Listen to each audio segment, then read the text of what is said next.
The Justin Robert Young program is brought to you, as always, by Stickers or DIAF. Why don't you go get yourself a pack of stickers? You want to know what? Treat yourself. Treat yourself. We still call them the holiday bundles. Well, guess what? Every day's a holiday when you get one of these things. $19.99, 8 classic stickers, 2 new stickers, a classic Ruin 'em wine label. And once they're gone, they are absolutely gone. And 2 JuRY will buy you a drink tokens. That means the next time that you see me, and I'm going to be out and about in the next few months, if you're in San Antonio, you might catch me. That'll be probably the first place where people get to redeem these things on me. I'm also going to be out in Orlando for WrestleMania. You might be able to catch me there. Make me buy you a drink. If you get the Diamond Club Holiday Pack, head on over to stickers or DIAF.com. And by patreon.com/JuRY. That's where you guys support this show. We had our normal beginning of the month kind of adjustment. We were up over 500. We're a hair under it now. But, man, thank you guys for being a part of this show. It is absolutely the best thing that happens in my life. If you would like to join the Whiskers Army, head on over to patreon.com/JuRY. Not only do you get this show, you get the politics show for free. Enough of talking about how we do this show. What do you say we just do the damn thing?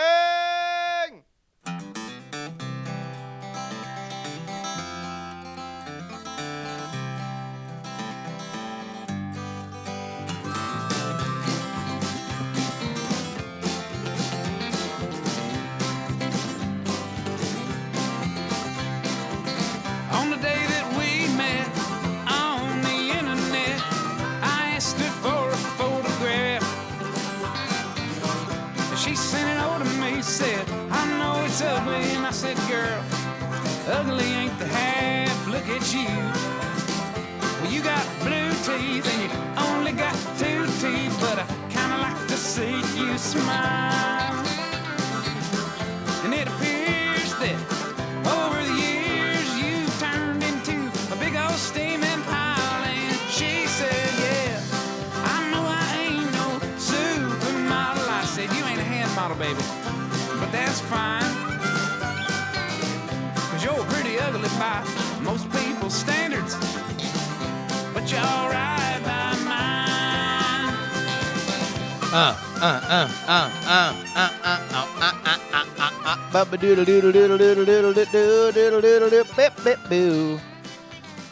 Welcome, everybody. Welcome to the Justin Robert Young Show. It's the JuRY Show for short. My name is indeed Justin Robert Young. We join you now at the beginning of 2017. 2017. It's not 2016. All of our problems remain, but we have a new numerical way to quantify it. 2017. 2017. 2017.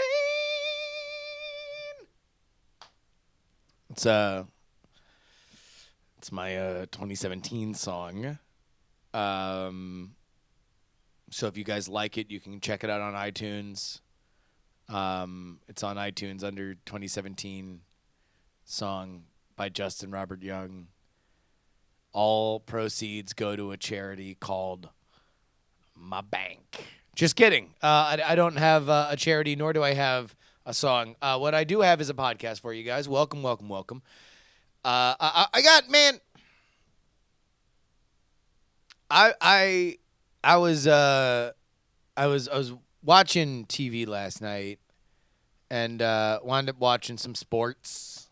I was watching some ESPN, right?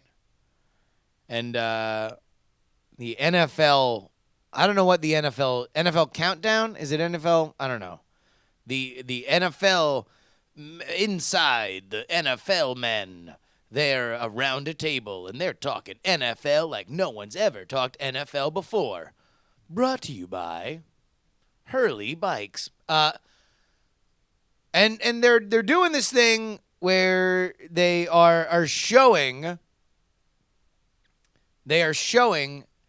a guy, Jed York, the owner of the 49ers, They're showing him doing a press conference where he's explaining why he has fired 3 head coaches in 3 years. Now, this is not going to be a sports segment, but rather it got me thinking, because everybody else on that show is talking about, like, well, championship culture, and they really got to shore up the quarterback position. And when you look at their draft picks, and Bill Walsh, that's not what I was thinking. Here's the only thing that I was thinking. That's a rich kid. And he was answering questions like a rich kid. Now, I'm not going to come out here and just start raising the pitchforks and saying, hey, we the proletariat need to take down these rich kids. It's fine. I actually kind of rather like rich kids. I think rich kids kind of get a bad rap, because I think there's a lot of lessons you can learn about rich kids. Now, of course, making fun of rich kids is even funnier than making fun of all other kinds of kids, right? You can make fun of a poor kid because he's dumb as a sack of bricks, and that's a little mean, right? Because you're like, well, you want to know what? He didn't get a lot of advantages. But if you make fun of a rich kid, now you're kind of free and clear, right? You're kind of you're like, oh, well, whatever. If a rich kid is dumb as bricks, that means that he has gone out of his way to squander opportunities. Now, maybe the poor kid also squandered a lot of opportunities, but we don't know that for sure. We're pretty sure that rich kid did. We're pretty sure that through the excesses of that rich kid's life, that he or she has done their best to remain blissfully ignorant or mean or intolerant or whatever other, bad thing we want to staple to them. So,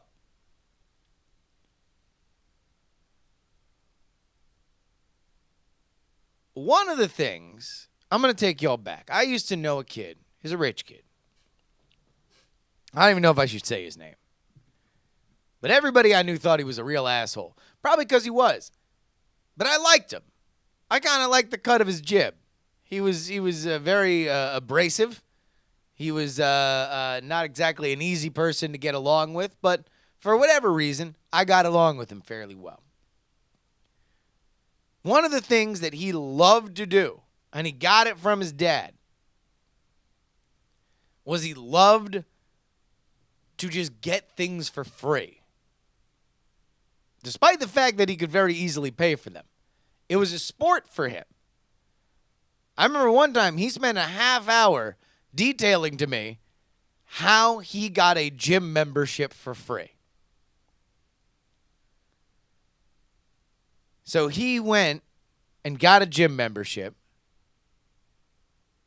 and made sure, took the time out of his day to drive to every single location that he was entitled to go to based on that gym membership, looking very specifically at the contract that he signed as to what the amenities that were promised to him would be, looking for one of the locations to not have that amenity. And lo and behold, at a location 15 minutes out of town, he found one gym that didn't have a working steam room. The steam room was broken. And holy crap, this kid had an erection that could cut a diamond. He was so excited. He came back like a kid on Christmas, which is weird because he didn't celebrate Christmas. He was so pumped. He went and called that gym, and he was like, hey, I would like all my money back. They're like, what do you mean? He's like, well, I signed this contract. I was promised a steam room. That location didn't have a steam room. The guy's like, well, it seems like you signed up at this other location 15 minutes away. Yeah, well, I was in the area there. So I wanted to go. I wanted to get a steam. I couldn't get a steam. I want all my money back. Guy's like, well, there's actually another clause in the contract that says you don't get to do this. Like, sometimes this team room's allowed to be broken. Let me speak to your manager. And he goes up the chain, starts talking to the manager. Now, here is the important lesson here. All right? The important lesson. He didn't get his money back.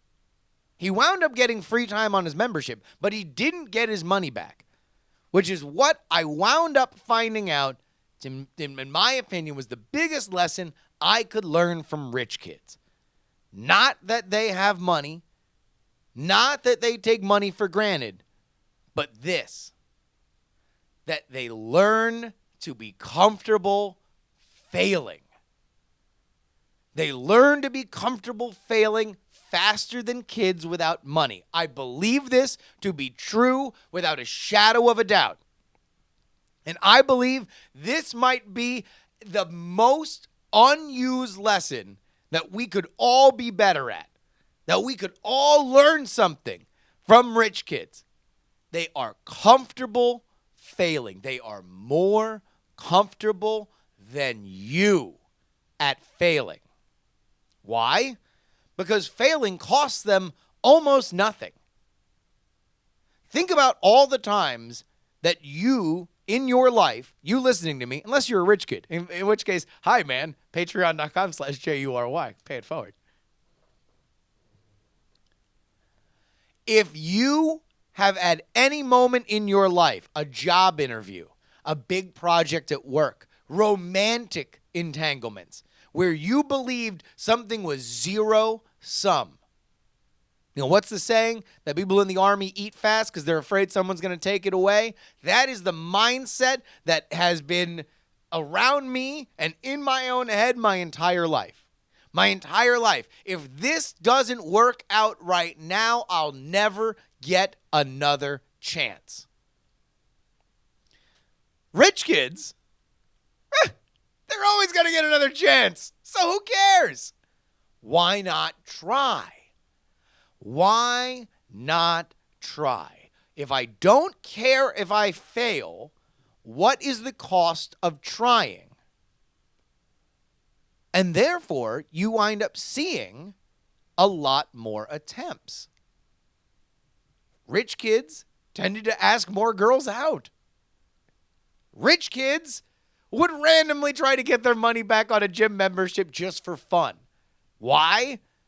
And listen, he was a real ass monkey for doing it because, you know, I don't think that the person who ran the Planet Fitness in manliest New York really was delighted to have a furious rich kid writing up his butthole trying to get his $40 back.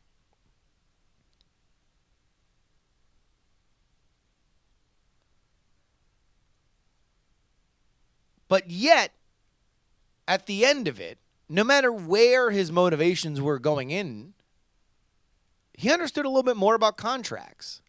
He understood a little bit more about how corporate structures work. He understood a little bit more about how to deal with customer service and how to get what you want.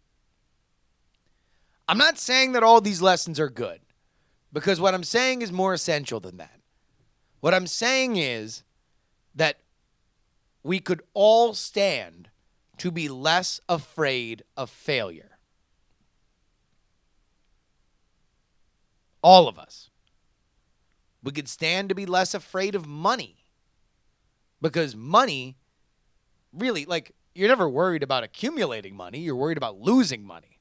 You're worried about not having money. You're worrying about that failure. Now, that's not to say don't be careful with it. I'm just saying we could all stand to be a little less afraid of it. Unleash your inner rich kid. Now, why is this important?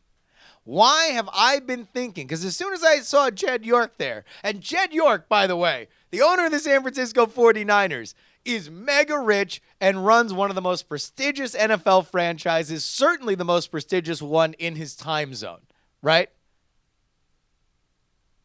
He is getting roasted yesterday by a bunch of newspaper and television reporters that probably have, in their entire generational wealth, not as much as he will make in that year.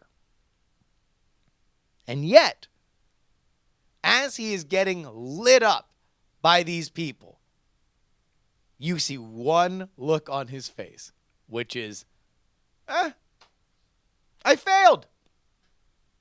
I suck. I guess I'll try again. And people are lighting him up. Don't you think you should resign? You should sell the team.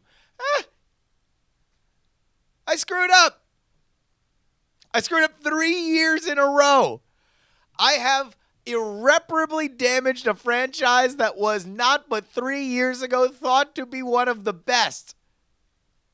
I have consistently sided with the wrong people, even as it has become very, very, very, very obvious for me. Not only have I very obviously made these mistakes, but the people that I've jettisoned have gone on to do amazing things, jamming my decisions so far up my butt I can smell them.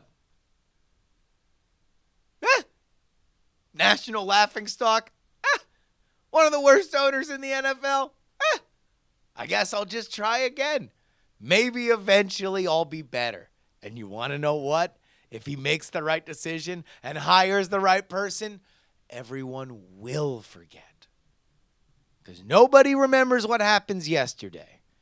They remember what happens today and what might happen in the future. Right now, Jed York is an absolute failure because he has a track record for failure, and we're going to assume, based on what happened previous, that he's going to make another wrong decision. But don't ever, ever think that this is about the past. It's about the past informing the future. Because the second he makes a good one, he'll be the guy who makes good decisions. And so can you. For whatever we want to think about reputation, for whatever we want to think about how our failures haunt us, I don't think they do. I think that the rich kids got this one. If you are a rich kid, I want to hear your stories. Email me, justinrobertyoung@gmail.com. Put jury in the subject line. Again, justinrobertyoung@gmail.com. Put jury in the subject line. I want to hear from rich kids. I want to hear from people who have learned something from rich kids. That's what I want to hear.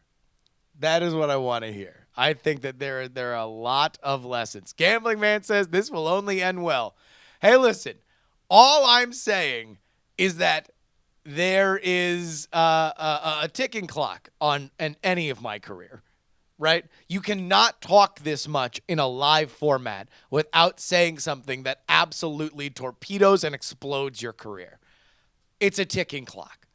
So at some point, I'm going to ruin literally everything that I have going for me. So you might as well get in on it while it's still cooking. JustinRobertYoung@gmail.com. Put jury in the subject line. Anyway, let's cool down and talk about something a little less controversial. Is it... All right, now this is going to sound weird, so please take it in the spirit in which it's offered.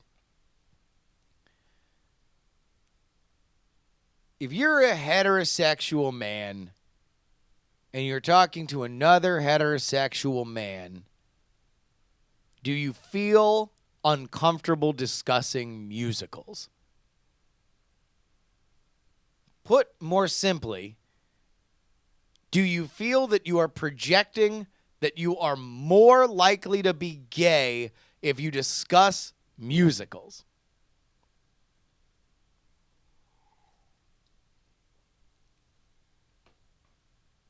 That's the question. Because I had this question with Scott. Now, I mean, all right. So let me clarify this. Whistle 034 says, "Who cares if they do?" The question is not whether or not it affects you, right? The question is whether or not it exists. I'm not trying to say it's right or wrong. What I'm trying to do is explore our human condition. Because there was something that I noticed within me, and I noticed again on the Hotline Monday show with Scott Johnson yesterday, which is that discussing musicals to another heterosexual man requires a 45-minute disclaimer. Like, you can't just say, oh, I don't know, I really like that musical. The songs were nice. I've been singing the songs in my head all day. You can do that with an album, right? Chance the Rapper mixtape comes out, I can go to my heterosexual friend and say, hey, man, I really, really like, one more label tries to stop me, there gonna be some, like I can say, hey, I like that song. That's a good song. Have you heard that song? I like that song. If that song is sung by somebody who's trying to explain what they want to do that day in a musical, now all of a sudden I need a disclaimer. Well, I kind of like musicals. I mostly like cartoon musicals, but also, there's really just there's a lot that goes into it. It's a lot more complicated to do as a writing thing. It's actually really interesting if you look at, there's just a lot of explanation. And I don't know what it is. I'm going to the gay thing now because it's my best hypothesis. But I don't know that for sure. Maybe it's not a gay thing. Maybe it's not, Mr. Sir Diggity says you need new friends. I mean, maybe I do. I'm fully willing to admit, but I would be shocked if nobody else has had this happen to them. And I will be shocked considering that what I believe will be the way that the Best Picture nominee, that La La Land, with all the discussion that's going to go on around La La Land, that people are not going to be having these kinds of conversations.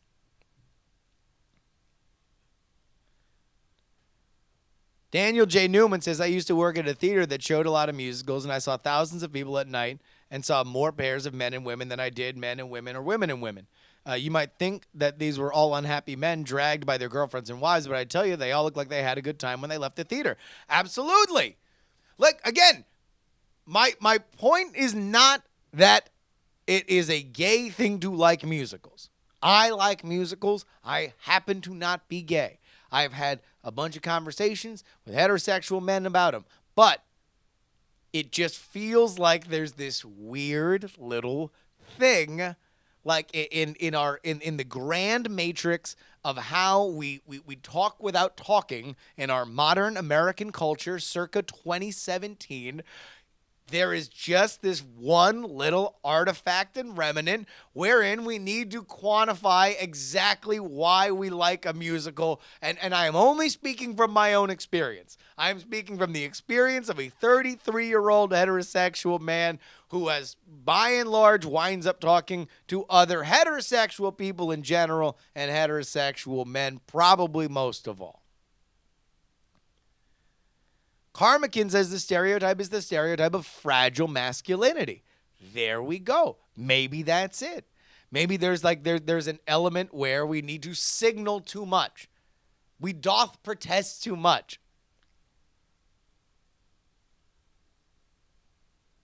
But I guess here's my question. Don't tell me I'm alone on this. Don't tell me I'm alone. I don't think, maybe we are still in the disclaimer. Maybe this is to go meta, I have to do another conversation about why this is a conversation so I can tell you, I saw La La Land. I liked it. I thought the songs were good. So I just did it. I just did it to you guys right now. I didn't lead by saying I saw La La Land. I didn't lead with that. Instead, I had to go through another meta conversation that eventually got us to the point where I think Ryan Gosling's a cute guy, and he's just, him and Emma Stone are adorable, and they're just singing to each other and they're dancing. Oh, geez, what a real sweet movie. But I couldn't just say that. I had to then go through all this other stuff. I had to solicit emails. I had to ask everybody to look inward to find their own signal mechanisms and whether or not your experience was my experience, instead of just saying, I thought the opening number really set the tone. The choreography was exquisite and the songs are earworms. In fact, I'll even go further and say a criticism of the movie is there's not enough songs. I wanted more songs. I can't say that. Instead, I said all this other stuff. Ravenous12 says, and now JuRY's coming out. Oh, jeez. Jeez, you're lighting me up.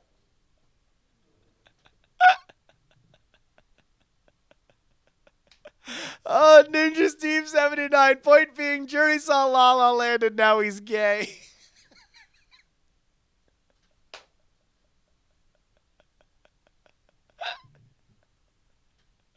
Oh my God.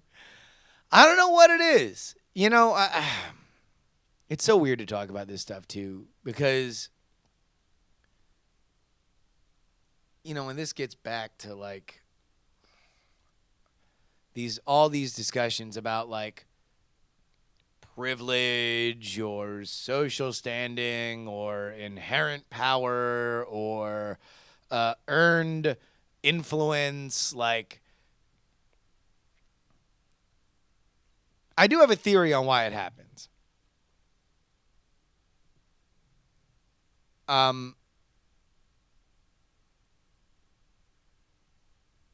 You know, I think that part of it is that we, in general, have very, what's the best way to put this? We signal each other a lot. Like, we say a lot of things without saying it, right? And we're worried about first impressions.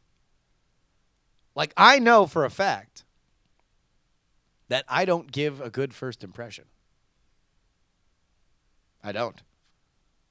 And I think that there's probably a fair amount of the chat room that is here right now, not only on Twitch, but also on Diamond Club, that did not like me when they first heard me.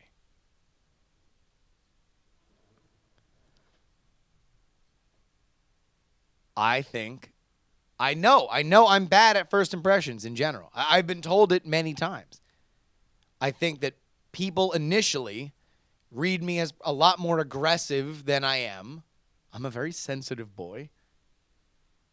And it's something that I have found more success in life when I have realized that that's the case.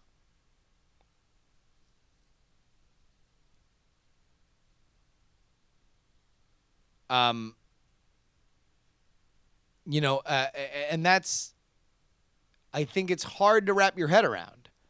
It's hard to wrap your head around the idea that people are judging you before you've even opened your mouth, or you've opened your mouth, you know, for some other reason, and all of a sudden people have an idea of you. But we do it all the time.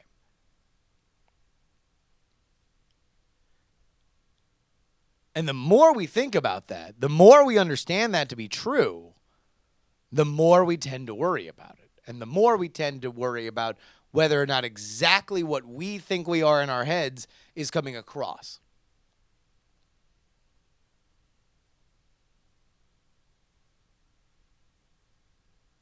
Now, that can often be a good thing, right? Because it makes us self-examine. Am I a good person? Am I doing a good thing? If I do this right now, will there be beneficial social consequences for me? But sometimes it can be bad, right? Sometimes it can force you, you know, to have what was described as fragile masculinity, right? Because you are afraid that you are signaling something that you do not mean to signal, and maybe it's completely innocuous, but maybe you're kind of worried about it. I don't know. This isn't really going anywhere. This is just to say I like La La Land. We had one. W. Scottus one here in the chat said that he would prefer that we talk about this Mariah Carey thing. Let's see if we can't bring up some B-roll here. New Year's Eve, the New Year's Rockin' Eve. Mariah Carey got on stage and decided that she was going to sing some songs to ring in the new year. Spoiler alert, it didn't go well. It went really, really, really, really poorly.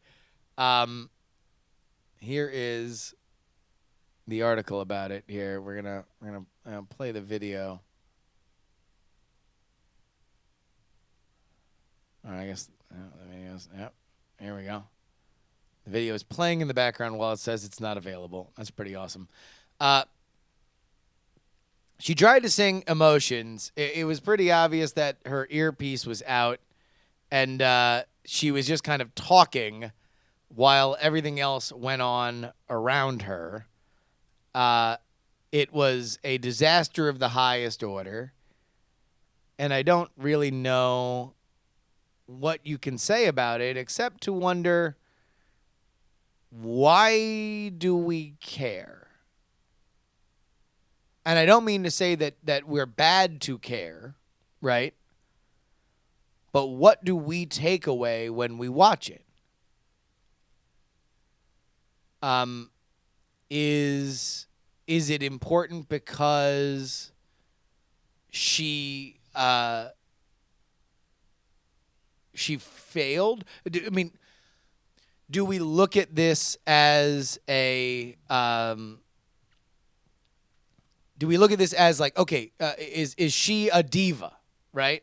Like, is she somebody that is too demanding when it comes to her set, right? Like, who are we inclined to believe more?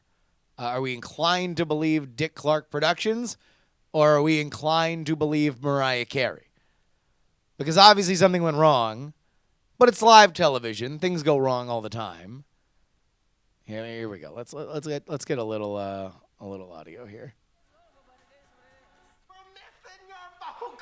Viewers got very vocal. What is going on? Is this how 2017 is going to treat us? Mariah vamped around the stage, We didn't have a sound check, but it's New Year's, baby. awkwardly killing airtime. As she called for technical assistance, Put these monitors on, please. It's like a train wreck happened, but as the So she came out. I mean, listen, it was an audio thing, right? And like people are like, oh well, she was lip syncing. She was lip syncing. Well, yeah. I mean, anybody who's doing a live thing is gonna lip sync at least with like backing vocals and stuff like that. And also, you know, I don't even know if it was necessarily even the most embarrassing thing that happened on New Year's Eve, including the stream that I did. Because Don Lemon. By the way, can we have this? Can we have this conversation? Don Lemon is 50 years old. Were we all aware of that? Were we all aware of the fact that Don Lemon is 50 years old? 50. 50 years old. Right? That dude was wasted. I mean, granted, so was I. And I also went on live video. But like, he does not look 50, and he certainly does not act 50. Don Lemon was on national television talking about how in the new year he was going to make himself available for a relationship. You're 50, dude! Like, not to say everybody matures and grows at their own pace, and that's fine. I'm not saying that you should stunt your personal growth. I'm just saying that at some point, you know, things stop being a little cute. And if you're like, hey, at 50, maybe I'll be able to have a relationship because I'll be able to open myself up a little bit. I don't know. It seems a little weird. All right, that'll be that. Let's go ahead and check up on some micro goals. This was our big thing last week where we wanted to give everybody micro goals. So do not think about New Year's resolutions. Do not think about how you're going to lose 50 pounds and you're going to learn a new programming language and you're going to write the great American novel. Enough of that. Micro goals. The tiniest, most achievable goals you possibly can think of. No pressure. Let's just micro goal 2016. Here we go. Dave writes, first, here are some of my micro goals. Take all the laundry out of the dryer, not just what I'm wearing to work that day. Take those bags of clothes to go to Goodwill, get an oil change, eat a healthy meal before 10 a.m. once per week. Mike writes, forget dieting. More realistically, I'm going to supersize less in 2017.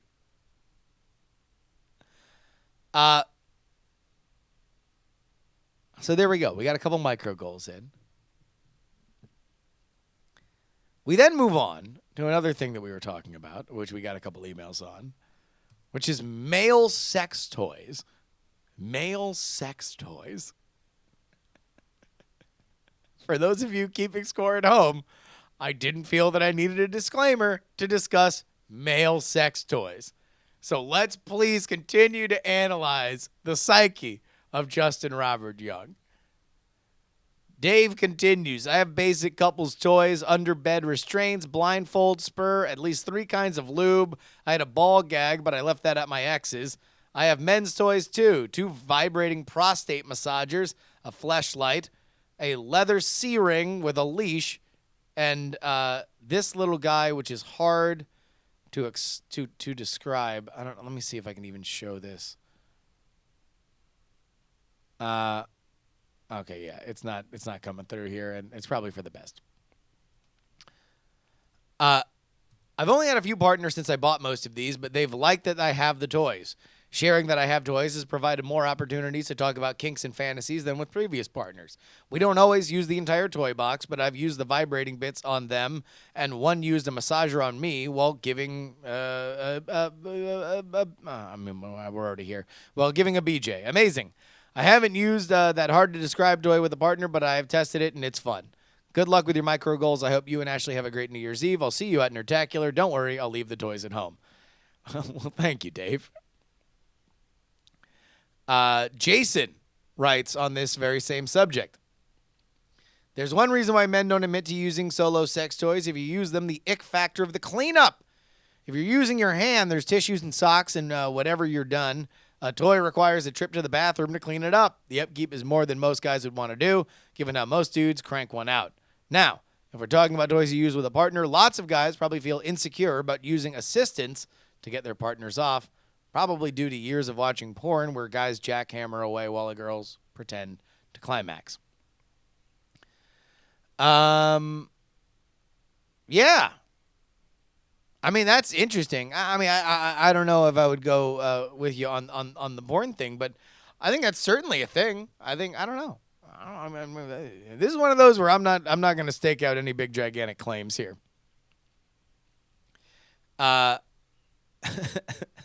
Dark Redeemer in the Diamond Chat said, Brian has no time for micro goals. You can't punch a micro goal in the face. Micro goals can't melt steel beams.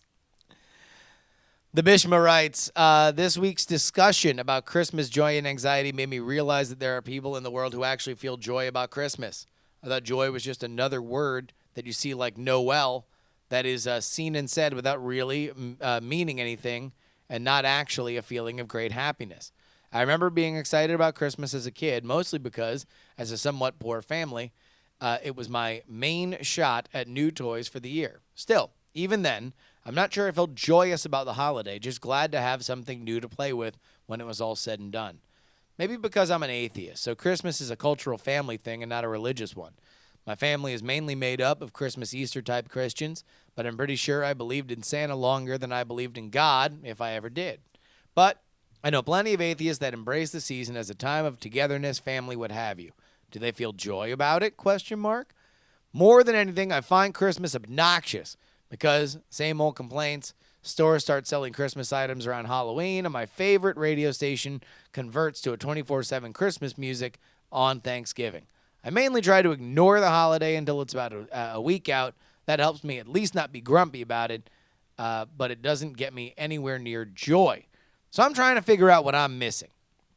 Someone who's approaching 40, are my ways set, or can my heart figuratively go three sizes and let me find unadulterated happiness in Christmas 2017? What are your thoughts on joy? Is it a goal, a personality trait, or just a word that people use? All right.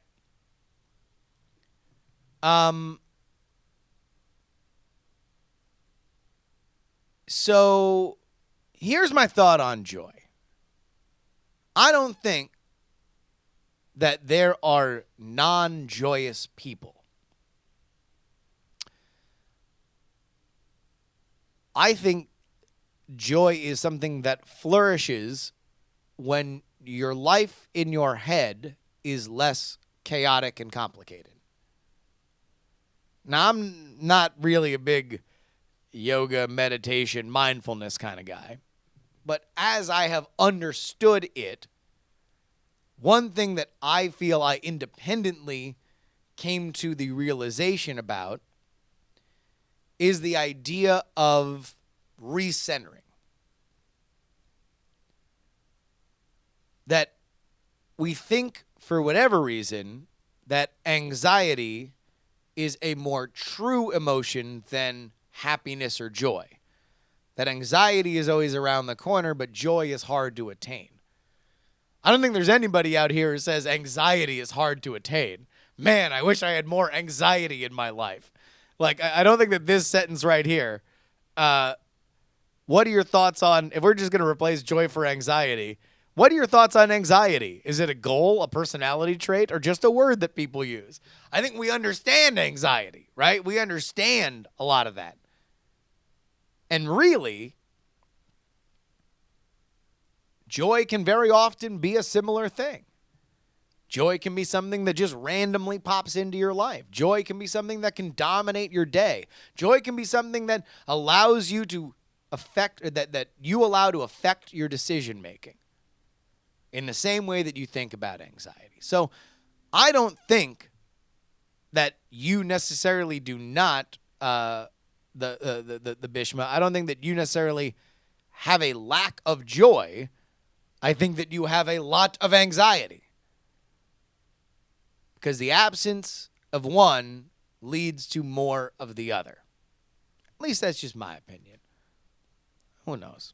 I mean, I'm just some asshole that can't talk about musicals. I want to thank everybody for watching us. If you guys would like to support the show, of course you can do it at patreon.com/JuRY. If you would like to follow me on Twitter and Instagram, you can do so at Justin R. Young. Of course, you can join the conversation at diamondclub.reddit.com. If you want to watch us live on Twitch, it is justinryoung.tv. Folks, if you find yourself getting into a longer than you want conversation about musicals because of your fragile masculinity, if you find yourself questioning what lessons you can learn from the rich kids in your life, if you find yourself wondering whether you should mention that a massager went along with a BJ, well then, folks, I want you to remember that your old pal Justin Robert Young is here for you, and I am doing my best to remind you to please don't die. Do you like the way you're dressed up? Do you like how your hair gets cut? Do you like when your friends fuck up? Don't you think you have had enough? I'll read more advice till something sounds nice, but line by line just shines